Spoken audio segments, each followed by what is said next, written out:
अस्सलामुअलैकुम student, this is Mohammad Suleman.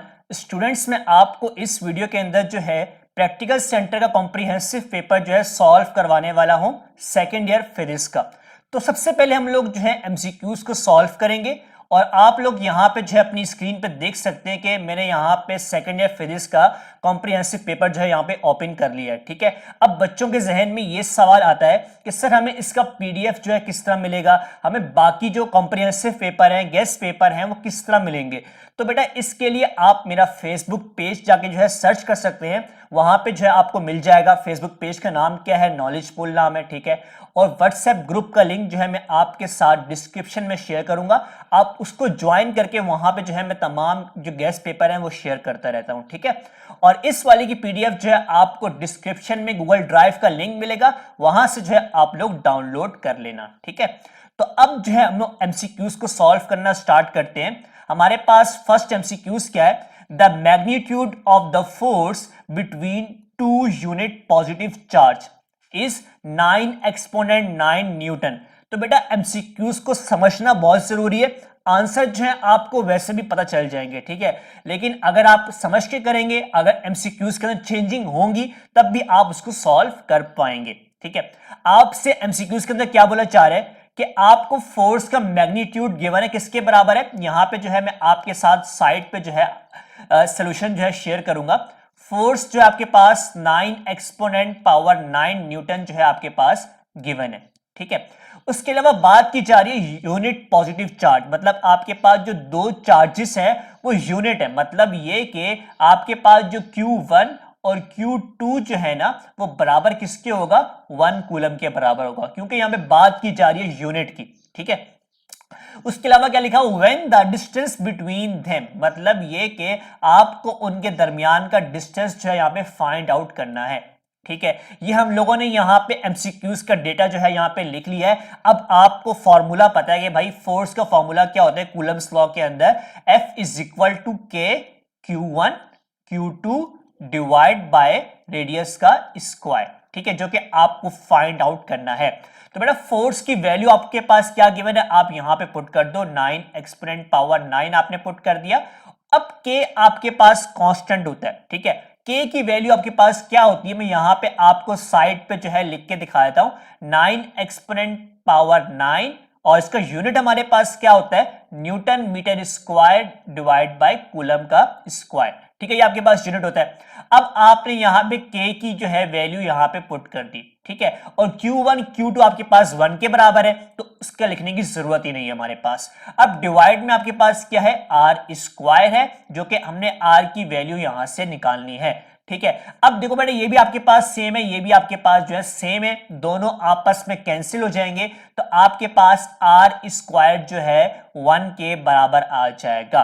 ठीक है, अब आपने स्क्वायर को सॉल्व करना है, तो आप स्क्वायर रूट लोगे, तो आपके पास r is equal to square root 1 आएगा, और यहां से आपके पास 1 निकल के आ जाएगा। अब आपके पास आंसर जो है 1 तो आ चुका है, लेकिन अब बात यहां पे आती है यूनिट की, कि हम लोग यहां पे यूनिट क्या लिखेंगे। ठीक है, अगर आप अपने ऑप्शन देखें तो मिलीमीटर भी आपके पास मौजूद है, मीटर भी है और सेंटीमीटर भी है।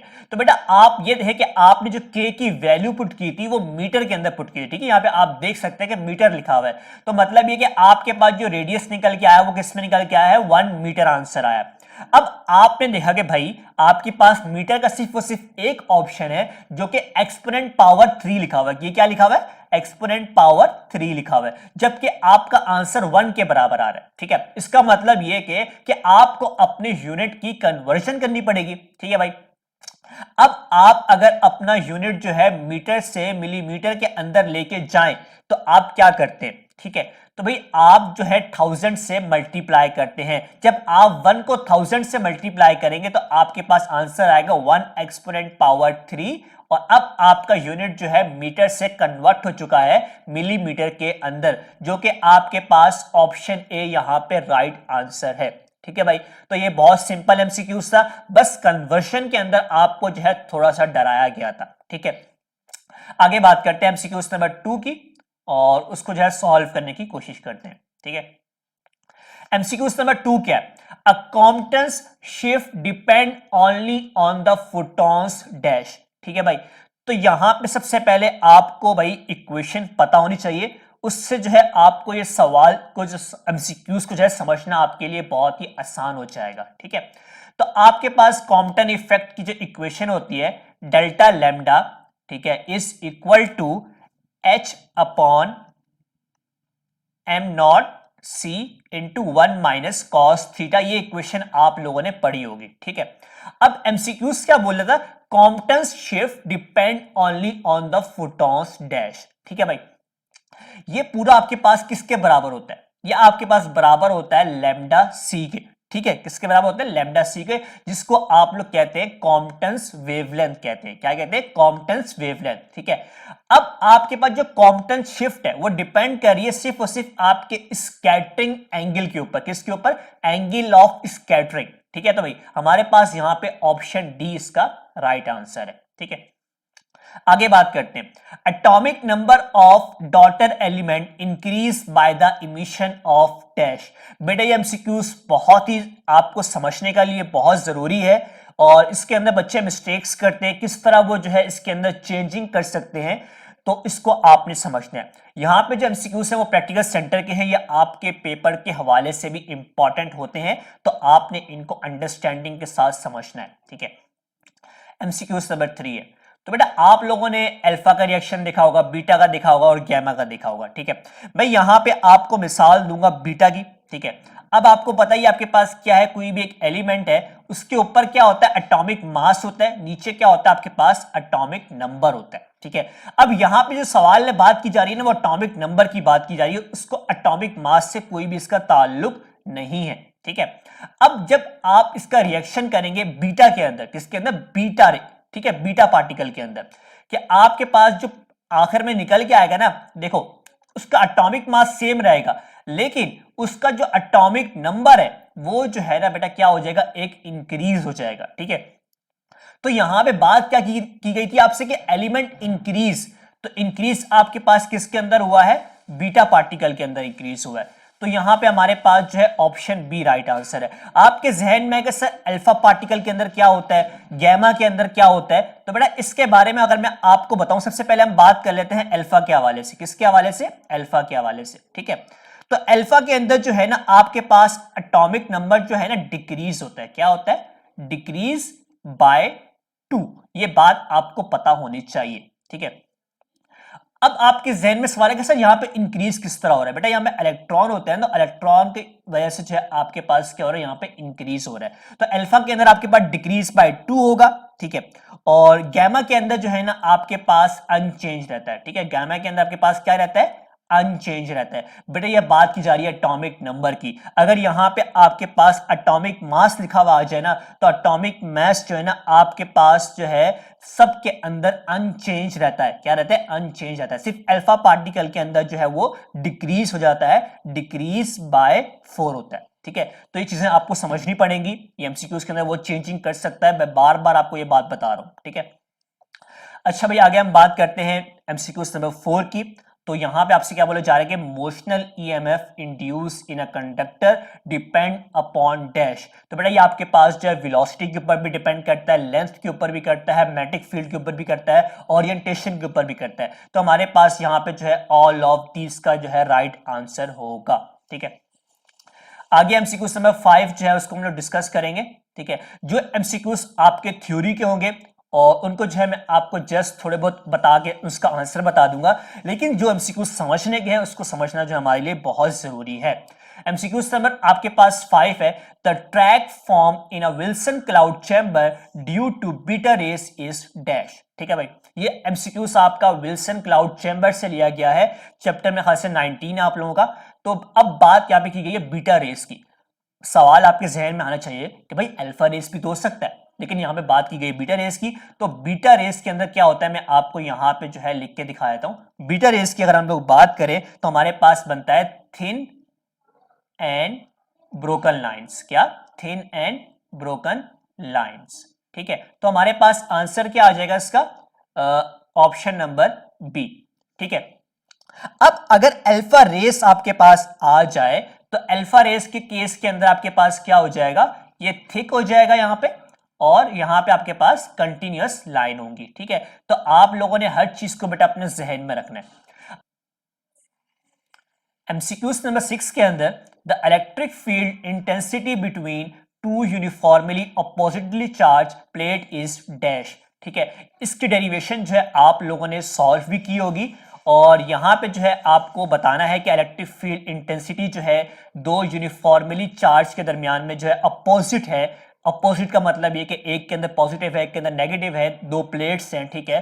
तो उसके आपके पास क्या होगा, तो आपके पास जो इसका राइट आंसर है वो है ऑप्शन ए, ठीक है। तो यहां पे हमारे पास ऑप्शन ए इसका राइट आंसर होगा। आगे बात करते हैं 7 MCQs की।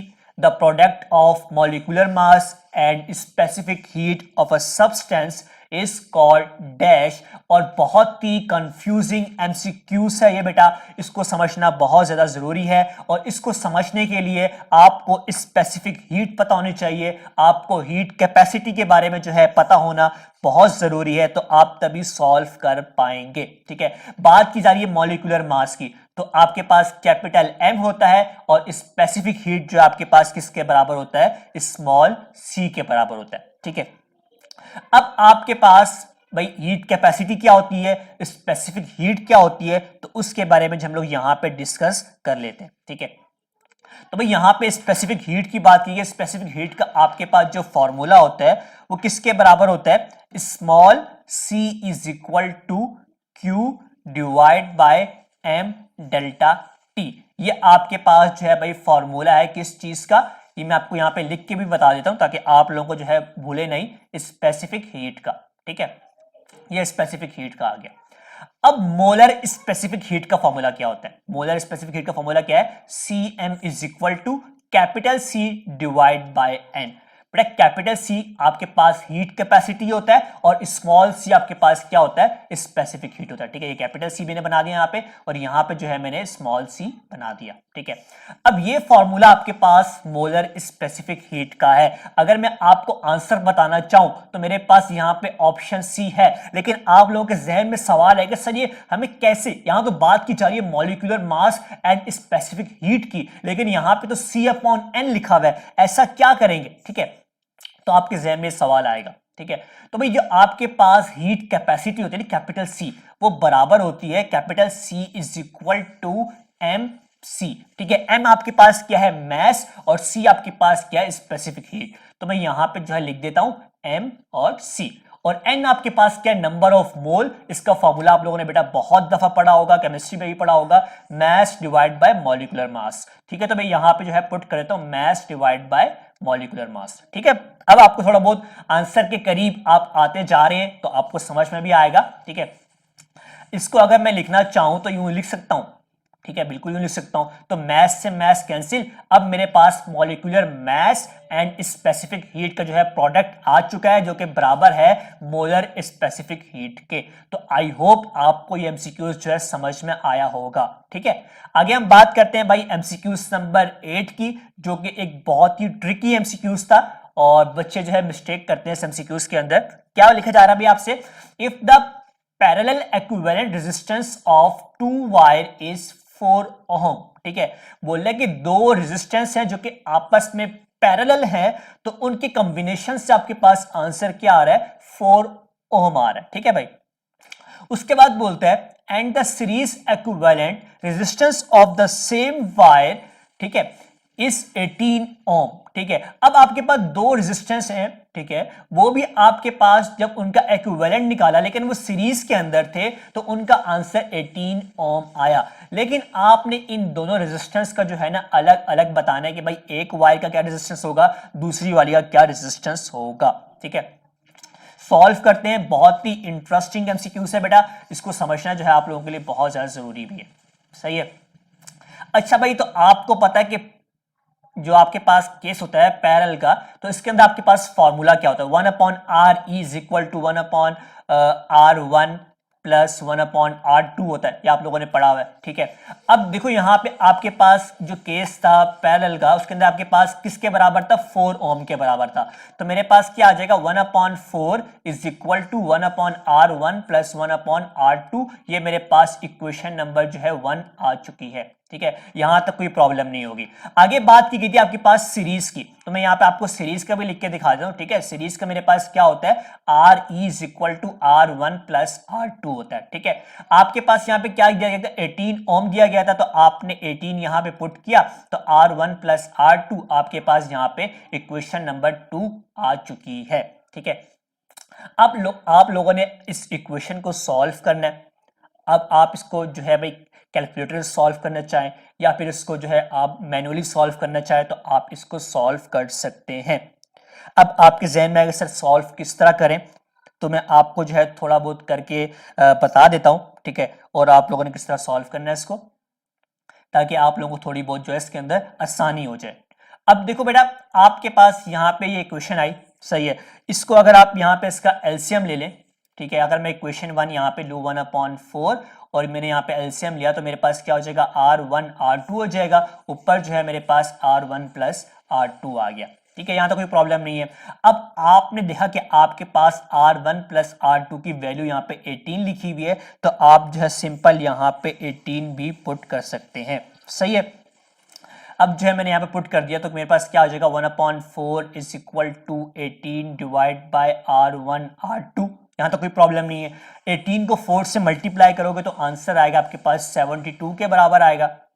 सही है, और ये R1 R2 आपके पास जो है यहाँ पे आ जाएगा। ठीक है, अब यहाँ पर देखो, आप R1 को अलग कर लो, तो R1 किसके बराबर आया, 72/R2 के। ठीक है, ये आपके पास R1 की जो है वैल्यू निकल के आ चुकी है। अब आपने R1 की जो वैल्यू आपके पास निकल के आई है, वो आपने इस वाली इक्वेशन के अंदर पुट करनी है। सही है भाई, कैसे पुट करोगे, 18 इज इक्वल टू R1 की जगह आप क्या लिख लोगे, 72 divide by R2 plus R2। ठीक है, अब यहां पे आप एलसीएम लोगे, इक्वेशन सॉल्व करोगे, आपके पास यहां पे क्वाड्रेटिक इक्वेशन निकल के आ जाएगी। तो आप उसको जो है सॉल्व करोगे, तो आपके पास जो है भाई रेजिस्टेंस की दो वैल्यू आएंगी, जो किसके बराबर होंगी, वो आपके पास जो आएंगी 12 ओम एंड 6 ओम। तो हमारे पास ऑप्शन सी राइट आंसर है। आप लोगों ने बेटा इसको खुद सॉल्व करना है, और अगर आप लोगों से सॉल्व नहीं होगा तो मैं आपके साथ जो है इसका सोल्यूशन भी शेयर कर दूंगा, कोई मसले वाली बात नहीं है। सही है, आगे एमसीक्यू नंबर 9 की बात करते हैं। This type of material is form when a trivalent impurity is added to intrinsic semiconductor. ठीक है, तो भाई यहाँ पे दो तरह के लफ्ज आपके पास आ सकते हैं। यहाँ पे बात की जा रही है ट्राइवेलेंट की, पेंटावेलेंट भी जो है आपको दे सकता है। जब ट्राइवेलेंट की बात करेगा तो आपके पास राइट आंसर होगा पी टाइप, लेकिन जब बात की जाएगी पेंटावेलेंट की तो अब आपके पास आंसर होगा एन टाइप। ठीक है, अंडरस्टैंड है। आगे चलते हैं एमसीक्यू नंबर 10 की तरफ। In nuclear reactor uranium is used as dash. बहुत सारे बच्चे इसका आंसर मॉडरेटर लगाते हैं। भाई मॉडरेटर बिल्कुल अलग चीज है। जो न्यूक्लियर रिएक्टर के अंदर आपके पास जो यूरेनियम यूज होता है वो as a nuclear fuel use होता है। ठीक है, तो मेरे पास यहाँ पे ऑप्शन डी इसका, तो यहां पे जो हमारे पास इसका राइट आंसर जो है वो न्यूक्लियर फ्यूल होगा। सही है, आगे बात करते हैं एमसीक्यू नंबर 11 की। A positive charge particle Q execute uniform circular motion in a uniform magnetic field B due to magnetic force. If the radius of circular path is R, then linear momentum of particle is dash. ठीक है भाई, बहुत ही आसान MCQ है, मैं आप लोगों को जो है यहाँ पे सॉल्व करके जो है दिखा देता हूँ। सही है, आपके पास सेंटीमीटर फोर्स क्या होता है, M V square divide by R के बराबर होता है। ठीक है, और मैग्नेटिक फोर्स आपके पास किसके बराबर होता है, क्यू वी बी। ठीक है, एक v से एक v कैंसिल हो गया, ये आपके पास क्या बच गया, m एंड v बच गया। ठीक है, यहां पे आपसे क्या बोला गया था, लीनियर मोमेंटम। लीनियर मोमेंटम का फॉर्मूला क्या होता है, p is equal to mass into velocity. अब आप इसकी जगह पे क्या लिख सकते हैं, p लिख सकते हैं, आपने p लिख दिया। अब यहां पे क्या बचा था, qb बचा था, और डिवाइड में क्या था, r, यहां पे आगे क्या हो जाएगा, मल्टीप्लाई हो जाएगा। तो आपके पास ऑप्शन डी इसका राइट आंसर है। बेटा इसी तरह मैं आपको जो है डिफरेंट जो है सब्जेक्ट्स के कॉम्प्रिहेंसिव पेपर सॉल्व करवाऊंगा, तो आप हमारे इस चैनल को सब्सक्राइब करें, अपने दोस्तों के साथ जो है शेयर करें, ताकि सबको जो है फायदा भी हो और आप लोगों की तैयारी जो है पेपर्स के हवाले से बहुत ही बेहतरीन हो सके। ठीक है, आगे हम एमसीक्यू नंबर 12 की बात करते हैं।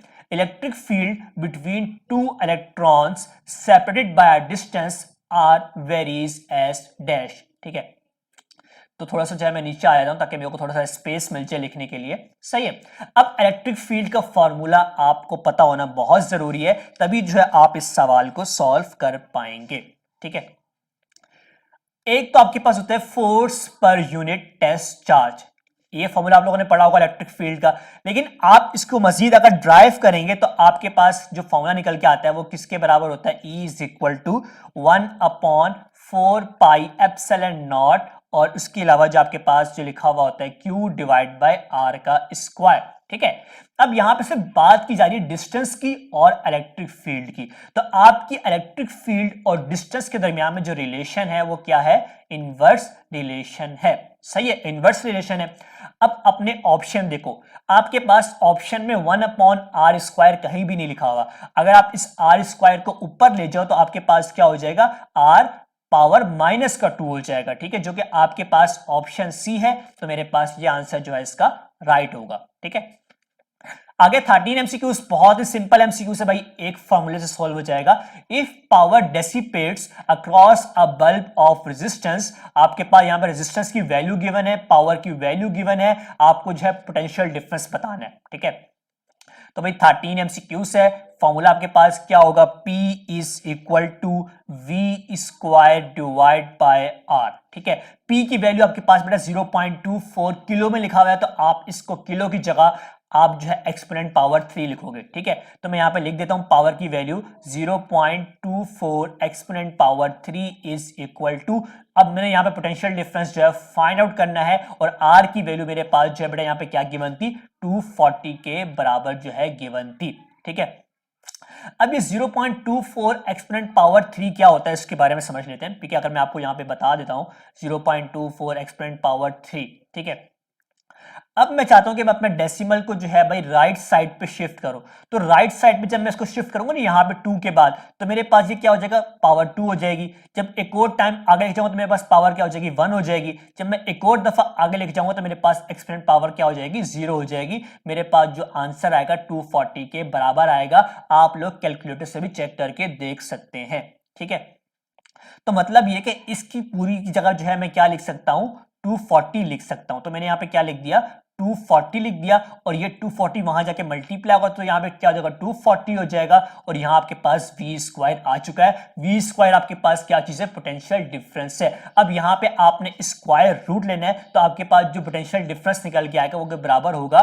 240 वोल्ट के। ठीक है, तो हमारे पास यहां पे ऑप्शन बी राइट आंसर होगा। सही है, आगे 14 एमसीक्यूज की बात करते हैं। Minimum energy of photon required for pair production. ठीक है, तो आपके पास पेयर प्रोडक्शन के लिए कम से कम जो एनर्जी रिक्वायर्ड होती है वो बराबर होती है 1.02 मिलियन इलेक्ट्रॉन वोल्ट। अब आप देखो तो आपके पास ऑप्शन के अंदर तमाम वैल्यूज के अंदर 1.02 लिखा हुआ है, लेकिन प्रॉब्लम यहां पे क्या आती है, यूनिट्स के अंदर प्रॉब्लम आती है। ठीक है, अब आप देख रहे हो कि यहां पे मिलियन इलेक्ट्रॉन वोल्ट भी लिखा हुआ है, लेकिन यहां पे मसला क्या है, यहां पे एक्सपोनेंट पावर 6 लिखा हुआ है, तभी ये आपके पास ऑप्शन गलत हो जाएगा। सही है, अब मिलियन का मतलब क्या होता है, मिलियन का मतलब होता है एक्सपोनेंट पावर 6। ठीक है, एक्सपोनेंट पावर 6 होता है। अगर मैं मिलियन की जगह पे एक्सपोनेंट पावर 6 लिख दूं तो मेरे पास क्या हो जाएगा, 1.02 एक्सपोनेंट पावर 6, और अब मेरे पास मिलियन खत्म हो जाएगा, सिर्फ और सिर्फ इलेक्ट्रॉन वोल्ट बच जाएगा, जो कि आपके पास ऑप्शन सी इसका राइट आंसर है। सही हो गया भाई, आगे चले। आगे हमारे पास क्या एमसीक्यूज नंबर 15 है। ठीक है, और यहां पे क्या बोला जा रहा है कि आपके पास Rg रेजिस्टेंस है, Rs है, Ra है, ये तमाम आपके पास क्या है, गैल्वेनोमीटर का रेजिस्टेंस है, शंट का है, एम मीटर का है। ठीक है, आपको बताना है कि टोटल रेजिस्टेंस एम मीटर का क्या होगा। Rg और Rs जो है आपस के अंदर क्या होते हैं, आपस में ये पैरेलल होते हैं। ठीक है, अब पैरेलल को सॉल्व किस तरह करते हैं आपको पता है कि भाई 1/RA इज इक्वल टू क्या हो जाएगा, 1/RG हो जाएगा प्लस 1/RS हो जाएगा। इसका आप यहां पे जो है भाई एलसीएम ले लेना। ठीक है, 1/RA is equal to LCM ले लेना, RG/RS हो जाएगा, ऊपर आपके पास RS प्लस RG आ जाएगा। ठीक है, यहां तक कोई मसला सही है। अब बच्चे मिस्टेक क्या करते हैं, बच्चे जल्दबाजी में देखते हैं हाँ भाई ये ऑप्शन सी लगा हुआ है, ऑप्शन सी लगा देते हैं। बेटा आपका नंबर आया, क्यों? यहां पे बात की गई है टोटल रेजिस्टेंस ऑफ एमीटर की, यहां पे 1/RA लिखा हुआ है। आप इसको भाई इसका रेसिप्रोकल करो, किस तरह होगा? आर ए जो है आपके पास बराबर आ जाएगा R G upon R S divide by R S plus R G, जो कि आपके पास जो है ऑप्शन ए इसका राइट आंसर होगा। देखो आपको कंफ्यूज करने के लिए दोनों ही आंसर गिवन थे, बच्चे समझते हैं कि भाई हमारा आंसर मैच कर रहा है तो ये ठीक होगा, ऐसा नहीं होता। सही है। आगे MCQs number 16, in treating a localised cancer tumour a narrow beam of these is used. बहुत ही इंपॉर्टेंट एमसीक्यूज, हर दफा ये बेटा पेपर्स के अंदर आया हुआ नजर आता है, ठीक है। तो इसके अंदर आपके पास जो राइट आंसर है वो गैमा रेस कोबाल्ट 60 होता है, ठीक है। तो हमारे पास ऑप्शन ए राइट है। आगे 17 एमसीक्यूज को डिस्कस करेंगे। The radius of fourth orbit in Bohr's hydrogen atom is greater than the radius of first orbit. ठीक है भाई, क्या बात की गई आपसे? Radius of fourth orbit R4, क्या बोल रहे हैं? ग्रेटर देन, मैंने साइन बनाया ग्रेटर देन का, ठीक है। उसके बाद बात की गई आपसे रेडियस ऑफ फर्स्ट ऑर्बिट की, ठीक है। आपके पास फॉर्मूला क्या होता है? R N is equal to N square और मल्टीप्लाई बाय R1, ठीक है। आपके पास ये फॉर्मूला होता है। अब आपने यहाँ पे R4 निकालना है, तो R4 किस तरह निकालोगे? n की जगह 4 लिख दोगे, 4 का स्क्वायर क्या हो जाएगा? 16 हो जाएगा, मल्टीप्लाई बाय R1 आ जाएगा। तो आप यहाँ पे 16 R1 लिख दोगे, ठीक है। और यहाँ पे आपके पास R1 वैसे ही रहेगा, R1 से R1 कैंसिल हो गया, आपके पास जो आंसर आया वो 16 आया, ठीक है। तो मेरे पास यहाँ पे ऑप्शन सी इसका राइट आंसर होगा। यहाँ पे आप लोगों को जो है बेटा मैंने एमसीक्यूज जो है सॉल्व करवा दिए हैं। अगर आप लोग चाहते हैं कि आपको इसी तरह दूसरे सब्जेक्ट्स के भी जो है गेस्ट पेपर सॉल्व करवाए जाए तो आप मुझे कमेंट्स में बताएं, और आपका कोई भी सवाल हो तो आप मुझसे कमेंट के अंदर पूछ सकते हैं। यहाँ पे जो है मैं आपके साथ सेक्शन बी और सेक्शन सी जो है आपके साथ यहाँ पे दिखा देते, तो आप लोग यहाँ पे देख सकते हैं। और इसका पीडीएफ जो है बेटा आपको जो है मिल जाएगा, तो आप लोग जो है डिस्क्रिप्शन से इसको बासानी डाउनलोड कर सकते हैं। तो आप लोग मेरा ग्रुप भी ज्वाइन कर लें, मेरा फेसबुक पेज भी जो है ज्वाइन कर लें, ताकि आपको जो है तमाम गेस्ट पेपर जो है बेटा मिलते रहे। तो उम्मीद करता हूँ कि आपको तमाम एमसीक्यूज समझ में आए होंगे। इसको सदका जारिया समझ के जो है अपने दोस्तों के साथ भी शेयर करें, ताकि उनका भी जो है फायदा हो। Thank you for watching this video and subscribe knowledge pool for more videos.